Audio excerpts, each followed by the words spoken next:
오늘 말씀은 대조적인 두 종류의 사람의 만남으로 시작됩니다. 한 종류의 사람은 성전 미문에 앉아서 구걸하고 있는 그런 사람이고요. 또 한 종류의 사람은 그 앞을 지나가던 베드로와 요한이었습니다. 같은 시대, 같은 공간을 살아가는 사람임에도 한 사람은 다른 사람에게 돈을 구걸하고 있고, 또 다른 사람들은 그 사람에게 돈을 구걸을 받고 있는, 청탁을 받고 있는 그러한 사람으로 되어 있습니다.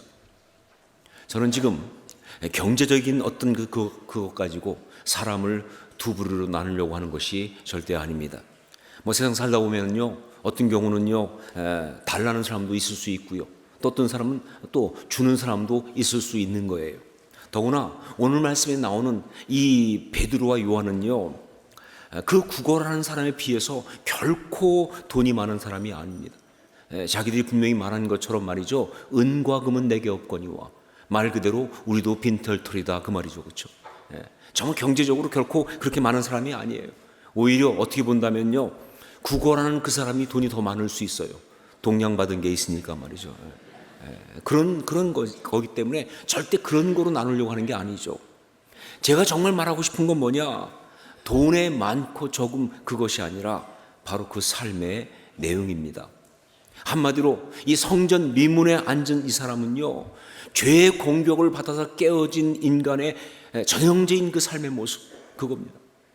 죄의 공격을 받아 깨어진 그 인간의 어떤 삶의 모습, 그 전형을 보여주고 있다, 그런 이야기죠. 걷지 못하는 장애를 가지게 되었다고 하는 것은요, 정말 고통입니다. 그런데 정말 이 사람처럼 태어날 때부터 걷지 못한 사람이든지, 아니면 정말 중간에 어떤 불의의 사고나 병으로 인해서 그렇게 걷지 못하게 되었든지 간에, 여하튼 간에 이 걷지 못한다는 이 고통은요, 결국 뭐냐, 죄가 이 땅에 있기 때문에 있는 그러한 고통이에요. 죄가 이 땅에 있기 때문에, 인간이 죄 가운데 있기 때문에 갖게 되는 그런 불행과 그런 고통이다, 그 말이에요.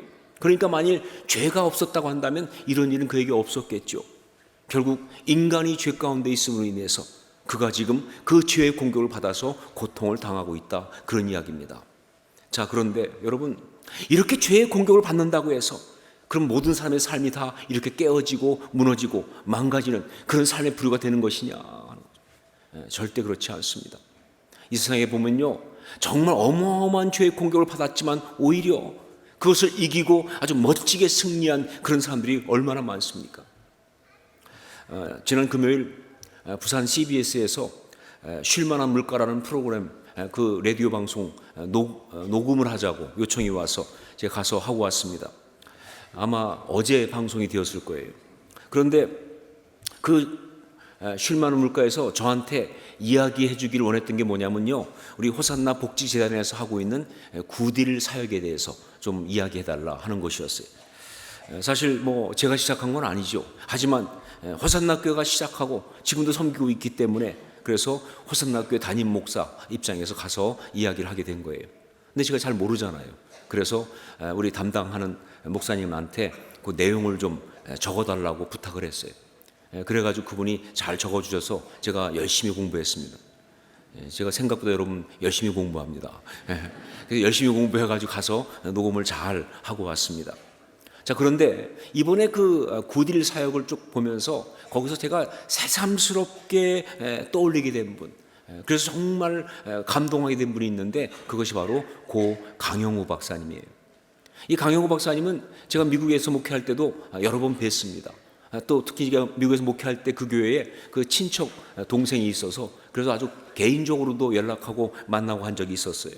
그런데 그 내용을 보니까 호산나 교회가 한국 최초로 구딜 스토어를 열게 된 그것이 바로 강영우 박사님이 제안을 해 주셔서 그래서 했다는 그 이야기를 보면서 전 정말 그분의 그 영적인 영향력과 그 아름다운 삶의 영향력에 대해서 다시 한번 은혜를 받고 감동하게 된 것이죠. 여러분 아시는 것처럼 강영우 박사님은요, 중학교 때 실명을 했어요. 모든 장애가 다 힘들지만, 그러나 이렇게 중도 장애를 당한다는 건요, 특별히 힘듭니다. 중간에 이렇게 장애를 받게 되면요, 정말 절망할 수밖에 없어요. 낙심할 수밖에 없어요. 무너질 수밖에 없는 그런 것인데, 그런데 그분은 포기하지 않고 정말 열심히 공부해서 교육학 박사가 되었고, 그리고 미국에서 노스 이스턴 그 일리노이 대학에서 교수로 그렇게 섬겼고, 또 백악관의 종교 및 사회봉사부문 운영이사 보드 멤버까지 할 정도로 정말 귀한 삶을 살았어요. 책도 많이 썼고요, 많은 그런 집회도 인도하고. 저는요, 그분이 유명한 사람이 되었다 하는 것 때문에 얘기하는 거 아닙니다. 그분이 참 성공한 삶을 살았다 하는 것 때문에 이야기하는 것이 아니에요. 저는 정말 말하고 싶은 건 이것입니다. 그렇게 아주 엄청난 안타까운 그런 죄의 공격을 받았지만, 그러나 그분은 거기에 무너지지 않고, 거기에 의해서 정말 좌절하지 않고, 이렇게 오히려 아름다운 영향력 있는 정말 귀한 삶을 살았다는 그 이야기를 하고 싶은 거예요. 그래서 정말 은혜가 되는 것이죠. 여러분, 우리가 세상을 살아가면서 이런 종류의 죄의 공격을 한 번도 안 받겠다고 생각한다면 이건 그야말로 황당한 바람이에요. 이렇게 사고가 많은데, 이렇게 질병이 많은데, 이 세상 속에 살면서 말이죠, 죄의 무차별 공격 가운데 자유로울 수 있는 사람 아무도 없습니다. 그게 우리예요. 자, 누구나 다 그런 공격 받을 수 있는 거예요. 그런데 문제는 뭐냐? 바로 그 다음입니다. 그 죄의 공격 받는 건 그럴 수 있지만, 그 죄의 공격을 받은 다음에 그 다음에 그것을 어떻게 처리하고 있느냐, 바로 이것에 의해서 삶이 나눠지는 거예요.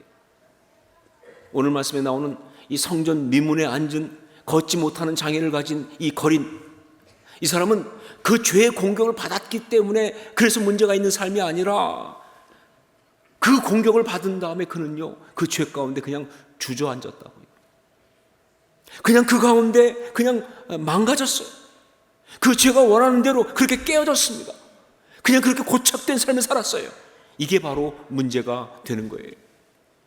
우리 1절 2절 말씀을 같이 읽겠습니다. 1절 2절 함께 읽습니다. 제9시 기도 시간에 베드로와 요한이 성전에 올라갈새 나면서 못 걷게 된 이를 사람들이 메고 오니, 이는 성전에 들어가는 사람들에게 구걸하기 위하여 날마다 미문이라는 성전문에 두는 자라. 네, 여기 말씀은요, 정말 그가 걷지 못하는 장애라고 하는 어떤 그런 죄의 상황적인 공격을 받아서 어떻게 깨어졌는지, 얼마나 깨어졌는지, 그 삶이 얼마나 무너졌는지를 그대로 다 보여주고 있습니다.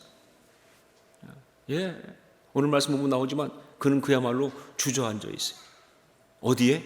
죄 가운데, 고통 가운데, 절망 가운데 그냥 주저앉아 있습니다. 현실 가운데 그냥 주저앉아 있는 거예요.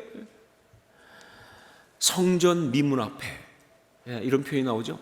여기서 성전이라는 게 뭡니까? 성전, 말 그대로 거룩한 집 아닙니까? 거룩한 곳이라고요.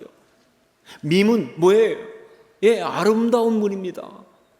자, 거룩한 성전의 아름다운 문 앞에, 그런데 정작 그가 그 앞에 주저앉아서 보여주고 있는, 구걸하고 있는 그의 삶의 모습은 어떤 것이냐? 거기엔 전혀 거룩이 없어요. 거긴 아름다움이 없어요.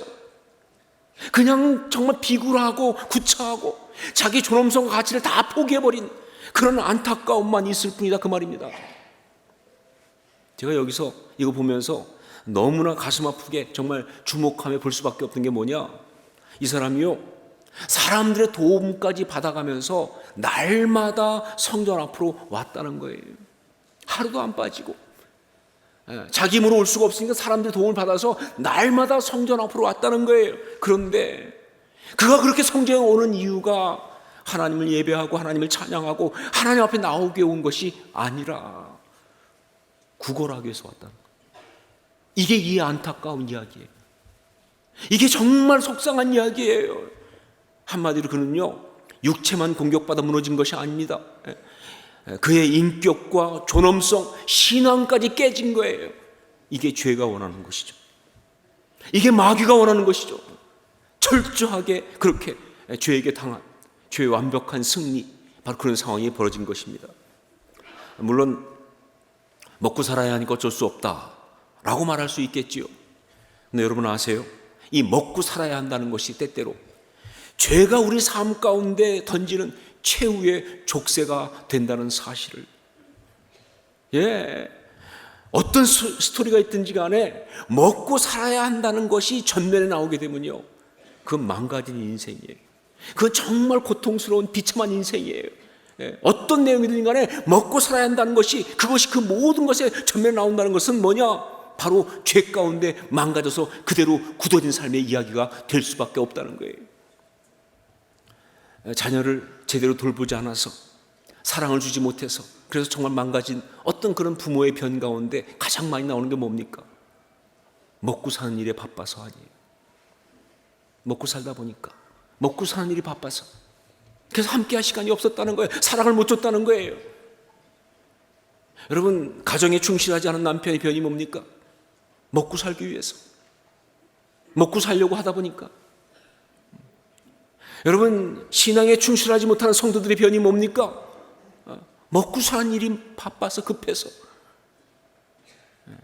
정말 비윤리 도덕적인 일을 하면서 돈을 번 사람들의 그 모든 말은 다 공통적으로 뭐예요? 먹고 살려고, 먹고 살기 위해서. 여러분, 우리는 어떤 경우에도요, 먹고 살기 위해서가 삶의 동기가 되거나 혹은 우리의 어떤 행동과 어떤 모든 것의 결정 이유가 돼서는 절대로 안 되는 거예요. 여러분, 우리는요, 겨우 먹고 살기 위해서 이 땅에 태어난 것이 아닙니다. 그게 우리 삶의 중요한 것이 될 수가 없어요. 그것은요, 타락 이후에 그 죄의 결과로 주어진 땅이 가시덤불과 엉겅퀴를 내고 이마에 땀을 흘려야만이, 그래야만이 먹을 수 있다고 했던 바로 그 죄의 저주 문장 아래에 있는 인생일 뿐이에요. 먹고 살기 위해서, 그건 두려움의 표현이죠. 그리고 그것은요, 죄에게 완전히 잡혀버린 그러한 삶의 모습일 뿐인 것이다. 여기 이 사람, 정말 먹고 산다는 것 때문에 인격도 팔아버리고 자존심도 팔아버리고 하나님까지 팔아버린 그런 인생입니다. 그렇게 굳어진 삶이에요. 이것이 바로 성전 미문에 앉은 그런 걷지 못하는 장애를 가진 거린의 삶의 바로 그 부류인 거예요. 포기한 삶이죠. 그냥 체념한 삶이죠. 그 고통에 그냥 유린당하면서 그냥 거기에 그냥 눌러앉은 삶이죠. 그렇게 그냥 당하고 살기로 결정한 삶. 먹고 살기 위해서. 살아야 하니까. 돈을 벌어야 하니까.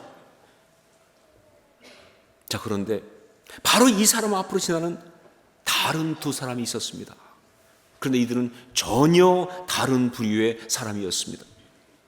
그런데 사실 따지고 보면요, 이 사람들도요, 다를 것이 없어요. 배운 것이 없기는 마찬가지죠. 그렇죠? 뭐 이제 많이 배웠습니까? 배운 것이 없기는 마찬가지고요.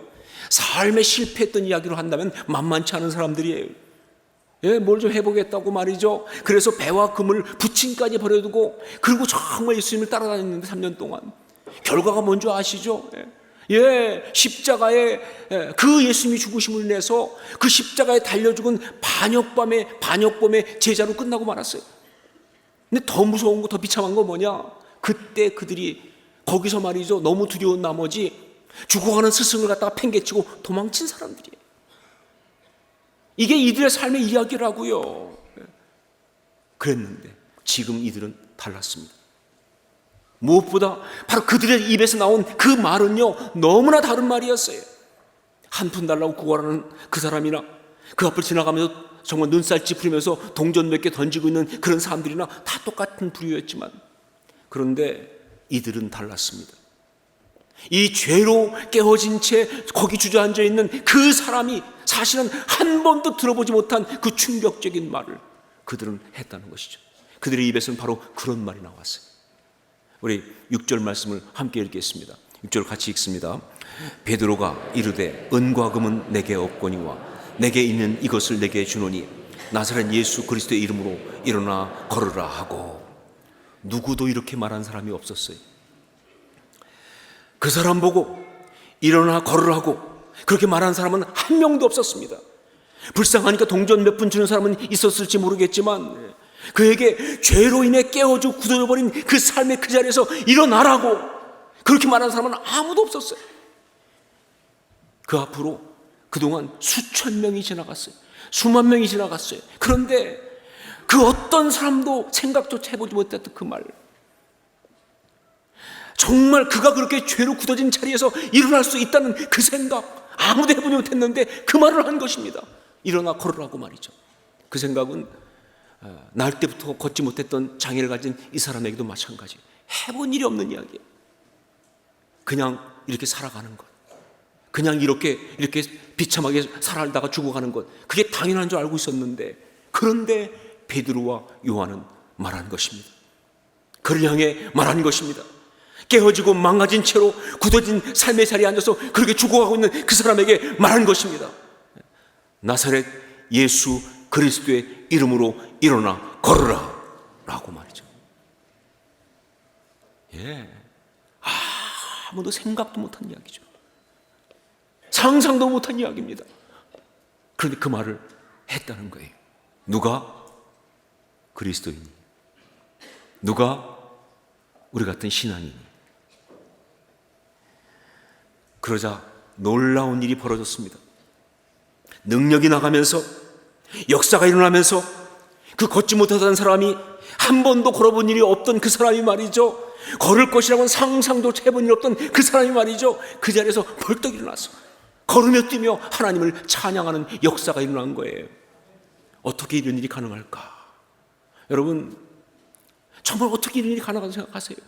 같은 시대, 같은 공간을 살아가는 사람인데, 한쪽에 있는 사람은요, 죄로 굳어진 채 끝없이 생명을 소진하면서 그렇게 죽어가고 있는 사람이었는데, 어떻게 이 사람들은 말이죠, 그에게 정말 생명과 능력을 뿜어내면서 그 사람을 그 자리에서 일으켜 세울 수가 있었단 말이냐 하는 것이죠. 여러분, 이걸 보면서 우리가 그냥 감탄만 하고 있으면 안 돼요. 와, 놀라운 일이다. 그렇게 정말 놀라고 있으면 안 돼요. 왜냐면요, 바로 이들이 이 역사를 일으킨 이 모든 것이 사실은 우리에게도 있는 거기 때문에. 저 멀리 정말 이상한 사람들의 이야기가 아니라 바로 우리 이야기이기 때문에 그래요. 그들은 분명히 말했습니다. 어떻게 이런 일이 있을 수 있었을까? 그들은 분명히 말했습니다. 내게 있는 이것을 내게 주노니라고. 다른 게 아니에요. 엄청난 게 아니에요. 내게 있는 이것을 내게 주노니. 근데 그게 뭡니까? 그게 뭡니까? 그들이 그에게 준, 자신들이 갖고 있었던 그 놀라운 것, 그게 뭐냐 말이에요. 그게 뭐예요, 여러분? 그것은요, 다른 게 아니에요. 그것은요, 신앙이었습니다. 정확히 말하면 십자가 신앙, 부활 신앙이었어요. 그뿐이에요. 십자가 신앙, 부활 신앙. 그들이 그 준 것이 십자가 신앙, 부활 신앙인 것을 어떻게 할 수 있느냐? 그 사건 때문에 사람들이 몰려들었어요. 그렇죠. 걷지 못하던 자가 일어나니까 말이 난리가 났잖아요. 그렇죠. 그래서 사람들이 몰려드니까 그때 베드로와 요한이 그들한테 이제 기회가 왔으니까 복음을 전하기 시작합니다. 근데 그 복음을 전하면서 그들이 직접 밝힌 거예요. 우리 14절 16부터 16절까지 말씀을 함께 읽겠습니다. 같이 읽습니다. 너희가 거룩하고 의로운 일을 거부하고 도리어 살인한 사람을 놓아주기를 구하여 생명의 주를 죽였도다. 그러나 하나님이 죽은 자 가운데서 그를 살리셨으니 우리가 이 일의 증인이라. 그 이름을 믿음으로 그 이름이 너희가 보고 아는 이 사람을 성하게 하였나니 예수로 말미암아 난 믿음이 너희 모든 사람 앞에서 이같이 완전히 낫게 하였느니라. 예수로 말미암아 난 믿음, 그거였어요. 그 예수로 말미암아 난 믿음, 그게 뭘 말하느냐? 그것은요, 바로 십자가에서 우리 죄를 대속하신 주님, 그리고 그 사망 것을 이기고 정말 부활하신 그 주님, 바로 그 예수님을 주로 믿고 고백하는 그 믿음 아니냐는 것이죠. 십자가 신앙, 부활 신앙이에요. 사실 이 십자가 신앙, 부활 신앙이 아니었으면요, 베드로나 요한 역시 실패자였을 것입니다. 정말 패배자였을 것입니다. 비록 구걸은 안 할지 모르겠지만, 그러나 분명한 거 뭐냐? 그들은 도망자가 되었을 것이고, 낙오자가 되었을 것이고, 어딘가 숨어서 말이죠, 삶을 그냥 포기하고 살아가는 그런 삶이 되었을 것이고, 살긴 살아도 정말 삶에 의미가 없는 어떤 그런 깨져버린 인생이 된 것은 분명할 것이다. 그런데 십자가에 죽으시고 그리고 예언하신 대로 부활하신 그 주님을 만나면서 성령으로 그 주님께서 그들의 마음에 들어오시면서 그들이 변한 거예요. 이렇게 달라진 것입니다. 여러분, 저는요, 베드로와 요한이 그렇게 변했다고 한다면 우리도 동일하게 변할 줄로 믿습니다. 아니, 변했음을 믿습니다. 같은 신앙이에요. 조금도 차이 나지 않아요. 똑같은 신앙이에요. 바로 똑같은 이야기죠. 여러분, 십자가 신앙, 부활 신앙, 이건 정말 놀라운 이야기입니다. 이것이야말로 복음의 핵심이에요. 복음의 능력이라고 한다면 결국 그것은 뭐냐? 이 십자가 신앙, 부활 신앙 때문에 복음은 능력인 거예요. 자, 그렇다면 이 십자가 신앙, 부활 신앙은 어떤 것인가? 이 십자가 신앙, 부활 신앙의 사람은 어떤 삶을 사는가? 오늘 말씀을 통해서 또 우리가 그것을 볼 필요가 있어요. 첫째로, 이 신앙을 가진 사람은요, 죄로 인해 굳어진 현실을 그냥 두지 않습니다. 이 신앙을 가진 사람의 특징이 뭐냐? 죄로 인해 굳어진 현실을 그냥 두지 않는다는 것이죠. 오늘 말씀 보면요, 베드로와 요한이 그 구걸하는 사람을 주목했다 그랬습니다. 그리고 우리를 보라 라고까지 말했습니다. 무슨 얘기예요?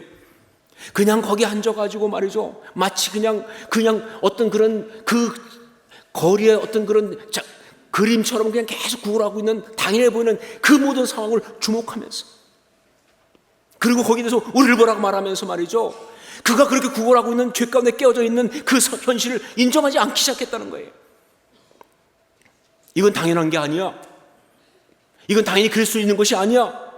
그렇게 정말 그렇게 말하면서 말이죠, 그걸 갖다가 인정하지 않았다는 사실이 너무너무 중요한 거예요. 이게 십자가 신앙, 부활 신앙 가진 사람의 특징이에요. 여러분, 신앙인은요, 어떤 경우에도 죄의 어떤 현실을 그냥 인정하면 안 됩니다. 뭐 사람 사는 게 다 그렇지, 뭐 살다 보면 다 그럴 수 있는 것이지, 현실이 그런 것인데 인간이 다 죄인 아니야, 뭐 살아가는 게 다 고해의 바다다, 뭐 불교 용어까지 써가면서 말이죠. 그러면서 득도한 척, 달관한 척, 그건 신앙인이 아니에요. 여러분, 그건 신앙인의 모습이 아니에요.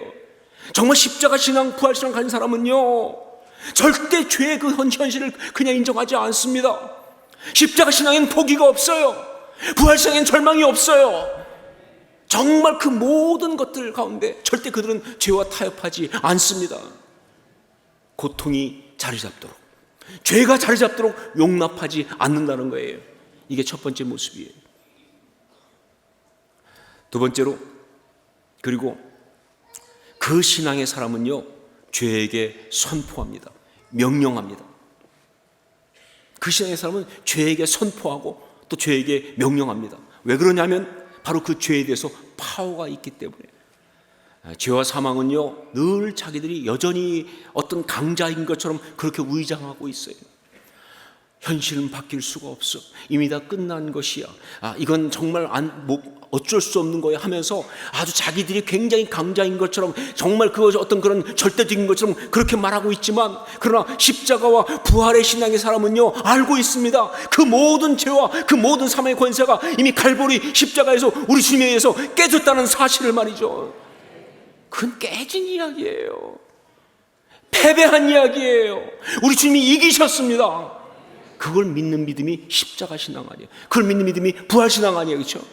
그래서 십자가와 부활 신앙의 사람은요, 아주 분명하게 그 죄의 모든 것을 고발하면서 선포할 수가 있는 거예요. 여러분, 그렇습니다. 죄에게 명령할 수 있어야, 그래야 참 신앙이에요. 참 신앙은 뭐냐? 죄에게 명령할 수 있어야 참 신앙이에요. 절대 죄에게 설득당하는 건 그 신앙 아니에요. 설득당하는 정도가 아니라 죄의 협박에 굴복하는 것도 신앙 아니에요. 죄에게 명령할 수 있는 게 참 신앙이에요. 십자가 부활 신앙은 바로 이렇게 죄에게 명령할 수 있는 것입니다. 십자가 부활 신앙의 사람은요, 정말 죄 가운데 주저앉아 있는 자기 자신을 향해서도요, 그냥 놔두지 않아요. 이렇게 말합니다. 자, 나사렛 예수 그리스도의 이름으로 일어나 걸으라 라고 말이죠. 그죠? 예, 다른 사람에게 마찬가지예요. 그렇게 절망하고 주저있는 사람한테도 또 말합니다. 나사렛 예수 그리스도의 이름으로 일어나 걸으라 라고 말이죠. 이게 바로 십자가 신앙, 부활 신앙의 모습이에요. 예, 죄에게 명령합니다. 명령할 수 있습니다. 그리고 세 번째는 그리고 나서 그 신앙의 사람은 행동합니다.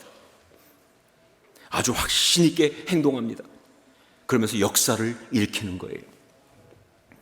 말씀해 보니까 베드로는요, 그 사람의 오른손을 잡아 일으켰어요. 그냥 있는 것이 아니라 그렇게 말하고 나서 그 사람의 오른손을 잡아 일으켰습니다. 그랬더니 말이죠, 그 발과 발목이 곧 힘을 얻고 그 자리에서 그가 벌떡 일어나서 걷고 뛰면서 말이죠, 그들과 함께 성전에 들어가서 하나님을 찬송하기 시작한 거예요. 이 모든 걸 한마디로 말하면 뭐라고 말하는 줄 아세요? 회복, 이렇게 말하는 것입니다. 십자가와 부활의 신앙을 가진 사람은요, 바로 자신뿐만 아니라 주변 사람들 가운데 필요하다면 회복의 역사를 일으키는 그 놀라운 행동을 시작한다니까요. 생각할 때는 이건 절대 안 변해, 이건 달라질 수 없어, 이건 정말 오랫동안 굳어진 습관이야, 정말 이 사람들의 이건 바뀔 수가 없어, 이게 조상의 망령의 유전과 같은 것이고 정말 이 민족 안 달라져, 바뀔 수가 없어 등등, 정말 그런 엄청난 고정관념들을 다 갖고 있다 할지라도 전 분명히 말합니다. 정말 십자가 신앙, 부활 신앙 앞에서 깨지지 않고 뒤집어지지 않을 죄는 없다는 사실을 말이죠. 어떻게 할 때 우리가 잡아 일으켜야죠. 행동해야죠. 정말 그 손을 잡아서 잡아 일으켜야 돼요. 그렇죠? 한 번도 걸어본 일 없는 사람의 손을 잡아 일으켜 세우는 역사. 한 번도 걸어본 일 없는 사람인데 걸음 걷는 걸 배우기나 했겠어요? 그 다리에 근육이 남아 있겠어요? 그런 상관없어요. 마음에 주신 은혜를 따라서 그 손을 잡아 일으켜 세우는, 그래서 그러다 보면 걸을 뿐만 아니라 뛰게 만드는 역사가 바로 부활의 신앙, 십자가 신앙의 역사인 줄로 믿습니다. 이게 진짜 신앙이죠. 이게 십자가 신앙이에요. 이게 부활 신앙이에요. 사랑하는 여러분, 우리는 성전 미문에 앉아서 구걸하는 거린이 절대로 아닙니다. 오늘 이 말씀에 나온 두 부류의 사람 가운데 우리는요, 성전 미문에 앉아서 구걸하는 거린이 절대로 아니에요. 우리는요, 오히려 그 사람을 향하여 나사렛 예수 그리스도의 이름으로 일어나 걸어라 라고 선포하는, 그 손을 잡아 이렇게 세워가지고 그로 하여금 걷게 하고 뛰게 만드는 바로 베드로와 요한인 줄로 믿습니다. 우리의 신앙이 그 신앙이니까요. 여러분, 나사렛 예수 그리스도의 사람, 그 제자인 사실을 잊지 마세요. 이걸 늘 기억하면서, 그러면서 말이죠, 무엇보다 먼저 자기 스스로에게 그런 명령을 하고 역사를 행하실 수 있기를 주의 이름으로 축원합니다. 이제 살아가면 절대로 정말 마음이 많이 무너지고 힘들고 낙심되고 정말 소망이 안 보이고 그냥 그래 끝났다 싶은 그 모든 순간, 정말 그냥 그렇게 죄에 주저앉을 수밖에 없는 그런 마음이 들어올 때, 모든 순간에 말이죠 여러분, 그냥 용납하지 말고 그 순간에 정말 우리는 단호하게 내가 나 자신을 향해서 나사렛 예수 그리스도의 이름으로 일어나 걸으라 라고 명령할 수 있기를, 그리고 나의 삶의 손을 잡아 일으키세요.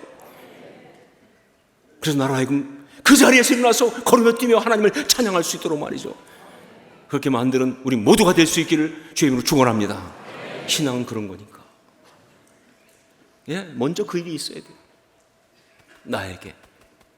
그리고 이제 우리 주변에 있는 사람들, 안타깝게도 그 죄의 그 자리에 그냥 주저앉아 있는 사람들, 그냥 끝났다고 생각하면서, 그냥 방법이 없다고 생각하면서 그냥 살다가 죽겠다고 하는 그 모든 사람들, 그들 앞에 가서 주저하지 말고 주목하면서 우리를 보라 라고 말한 다음에 정말 단호하게 믿음으로 나사렛 예수 그리스도의 이름으로 일어나 걸을지어다 명령하시고, 그리고 손을 잡아 일으키세요.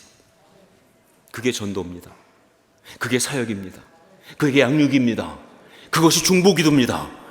그것이 신앙인들의 모든 아름다운 신앙의 사역인 줄을 믿습니다. 여러분, 우리가 이렇게 할 수 있음을 믿으십니까? 나사렛 예수 그리스도의 이름으로 일어나 걸으라, 그렇게 선포할 수 있음을 믿으십니까? 우리가 정말 이 십자가 신앙, 이 부활 신앙을 가진 사람의 사실을 믿으십니까? 그렇게 믿으신다면 그렇게 사십시오. 날마다. 기도하겠습니다.